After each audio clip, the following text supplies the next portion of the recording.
ಮತ್ತು Jason holder excellent ಆಗಿದ್ದಾರೆ. ಅವ್ರದ್ದೊಂದು ಚೂರು ಥ್ರೆಟ್ ಆಗ್ಬೋದು ಆರ್ ಸಿ ಬಿಗೆ ಜೇಸನ್ ಹೋಲ್ಡ್ರದ್ದು. ಯಾಕಂದರೆ ಫಿನಿಷಿಂಗ್ ಆಗಲಿ ಮತ್ತು ಲಾಂಗ್ ಲಿವರ್ ಯೂಸ್ ಮಾಡೋದು, ಲಾಂಗ್ ಹ್ಯಾಂಡ್ಲ್ ಇಟ್ಕೊತಾರೆ. ಬ್ಯಾಟಿಂಗ್ ನೋಡ್ಬೋದು, ಅದೊಂದು ಡೆತ್ತಲ್ಲಿ ಆರ್ ಸಿ ಬಿ ಕಂಡ್ಕೋಬೋದು. ಮತ್ತು ಬೌಲಿಂಗಲ್ಲೂ ಅಷ್ಟೇ ತುಂಬ ಚೆನ್ನಾಗಿ ಶಾರ್ಟ್ ಬಾಲ್ ಯೂಸ್ ಮಾಡ್ತಾರೆ. ಸ್ವಲ್ಪ ಸೈಡ್ ಬೌಂಡ್ರೀಸ್ ದೊಡ್ಡದಾಗಿರೋದ್ರಿಂದ ಎಲ್ಲಿ ಗುಜರಾತಲ್ಲಿ ಸೈಡ್ ಬೌಂಡ್ರಿನ ಟಾರ್ಗೆಟ್ ಮಾಡಬೇಕಾದ್ರೆ ಅವ್ರು ಶಾರ್ಟ್ ಬಾಲ್ ಎಕ್ಸಲೆಂಟಾಗಿ ಆಡಬೇಕು, ಇಲ್ಲ ಅಂದರೆ ಕ್ಯಾಚ್ ಹೋಗೋ ಸಾಧ್ಯತೆ ಇರುತ್ತೆ. ಯಾಕೆಂದರೆ ದೇವದತ್ ಪಡಿಕ್ಕಲ್ ಆಗಲಿ ಶಾರ್ಟ್ ಬಾಲ್ ಸ್ವಲ್ಪ ಸ್ಟ್ರಗಲ್ ಮಾಡ್ತಾರೆ, ಅಷ್ಟಲ್ಲ ಸ್ವಲ್ಪ ಶಾರ್ಟ್ ಬಿದ್ದರೂ ಬಾಲ್ ಪುಲ್ ಮಾಡೋಕ್ಕೆ ಕಷ್ಟಪಡ್ತಾರೆ ದೇವದತ್ ಪಡಿಕ್ಕಲ್ ಆಗಲಿ.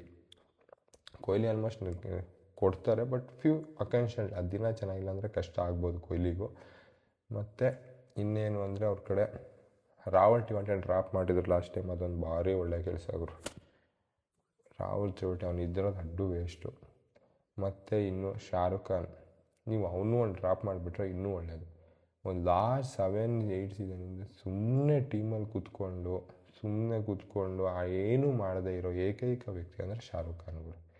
ಏನೂ ಮಾಡ್ತಿಲ್ಲ ಅವ್ನ ಟೀಮಲ್ಲಿ, ಸುಮ್ಮನೆ ಕೂರೋದು, ಒಂದು 2-3 ಬಾಲ್ ಆಡ್ತಾನೆ, ಯಾವುದೋ ಒಂದು ಮ್ಯಾಚಲ್ಲಿ ಒಂದು 2-3 ಸಿಕ್ಸ್ ಹೊಡಿತಾನೆ ಬಿಟ್ಟರೆ ಏನೂ ಮಾಡದೆ ಸುಮ್ಮನೆ ಜಿ ಟಿಲಿ ಕೂತ್ಕೊಂಡು ದಂಡ ಪಿಂಡ ಅಂದರೆ ಅವನೇ ಶಾರುಖ್ ಖಾನ್.